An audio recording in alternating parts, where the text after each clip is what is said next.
আসসালামু আলাইকুম এভরিওয়ান। তো আজ আমার একটু গলার অবস্থা খারাপ আছে, কিছু মাইন্ড করবেন না। তো চলুন আজকে একটা নতুন রেসিপি নিয়ে এসেছি, দেখে নেওয়া যাক কীভাবে আমি বানাচ্ছি।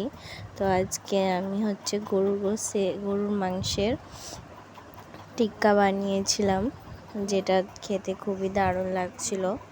তো এখানে আমি 500 গ্রাম মতন গোস্ত নিয়েছিলাম, আর এখানে হচ্ছে একটা পেঁয়াজ কুচি নিয়েছিলাম বড় পাড়া, আর 2 টেবিল স্পুন হচ্ছে আদা রসুনের পেস্ট, আর হচ্ছে এখানে জিরা গুঁড়ো, লঙ্কা গুঁড়ো, তারপরে যা সমস্ত মশলা লাগে সেই সবই দিয়েছিলাম।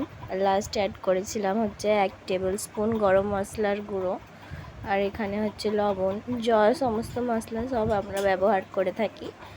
সমস্ত মশলাই আপনারা অ্যাড করবেন।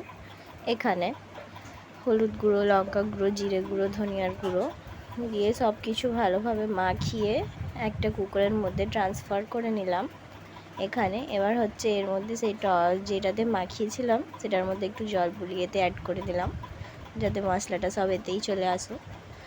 আর কিছুটা পরিমাণ জল দিয়ে সিটি দিয়ে দিয়েছিলাম, 4 থেকে 5টা সিটি দিয়েছিলাম, আর কিছুটা তেল দিয়েছিলাম। আর এখানে হচ্ছে দেখুন, আপনারা দেখতেই পাচ্ছেন কিভাবে নামিয়ে নিয়েছি, হালকা গ্রেভিওয়ালা।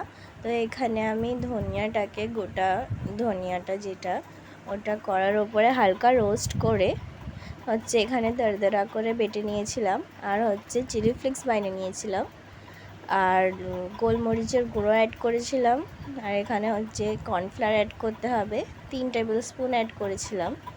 তো এখানে ভালোভাবে মিক্স করে, মানে যেন বাইন্ডিংটা ভালো হয় সেই কারণেই ভালোভাবে মিক্স করে নিতে হবে কর্নফ্লাওয়ার দিয়ে। তো এখানে আমাদের মিক্সটা এবার রেডি হয়ে যাচ্ছে। তো একটু ভালোভাবে মিক্সটা করতে হবে যাতে চারিদিকে কর্নফ্লাওয়ারের কোটিং হয়ে যায়। আর এখানে হচ্ছে লাস্টে সর্বশেষে লেবুর রস অ্যাড করতে হবে। আমি হাফ লেবুর রস নিয়েছিলাম, আপনারা যে পরিমাণ টক খান সেই পরিমাণ অ্যাড করবেন। এখানে তেল গরম করতে চাপিয়ে দিয়েছিলাম, আর হচ্ছে এখানে একটা একটা করে বটি নিয়ে ছেড়ে দিয়েছিলাম তেলের মধ্যে। তো এটা টোটালি হচ্ছে পাকিস্তানি রেসিপি একটা। তো আপনারাও বাড়িতে ট্রাই করে দেখবেন কুরবানি ঈদের সময় এখন।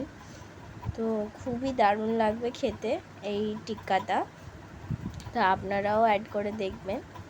আর কেউ কেউ ধনিয়াটা গোটাও রাখে, তো আমি তো দরদরা করে অ্যাড করেছিলাম কারণ আমার গোটা গোটা ভালো লাগে না, তো আপনারা অ্যাড করতে পারেন। তো এখানে আমি সেকেন্ড ব্যাচও ভেজে নিলাম ভালোভাবে। তো এইগুলো তো মানে আর কি সেদ্ধই আছে, জাস্ট কালার আনা পর্যন্ত আমাদেরকে ভাজতে হবে। এখানে দেখে নিন বন্ধুরা কতই না দারুণ লাগছে। তার সাথে হচ্ছে আমি কিছুটা পেঁয়াজ কুচি নিয়েছিলাম, আর লেবুর টুকরা নিয়েছিলাম, আর গ্রিন চাটনি হলে তো আর কোনো কথাই নয়। তো আমার কাছে গ্রিন চাটনি ছিল না, তাই আমি গ্রিন চাটনি নিয়ে বসিনি, বাট লেবু আর পেঁয়াজ দিয়েও খুবই দারুণ লাগছিল খেতে। তো আপনারাও বাড়িতে ট্রাই করে দেখবেন, একবার হলেও এই রেসিপিটা ট্রাই করে দেখবেন। খুবই মজার একটা রেসিপি, আপনাদেরও খুবই ভালো লাগবে এই রেসিপিটা খেতে।